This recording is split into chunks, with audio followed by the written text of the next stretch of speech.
Now we're gonna run the beam with the messed up rod.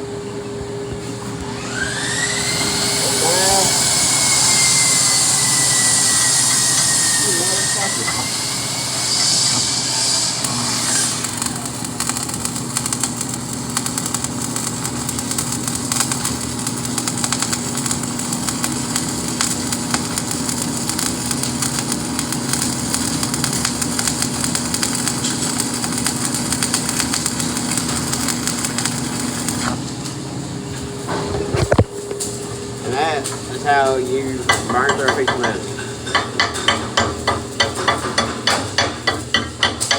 Oh, she purged it.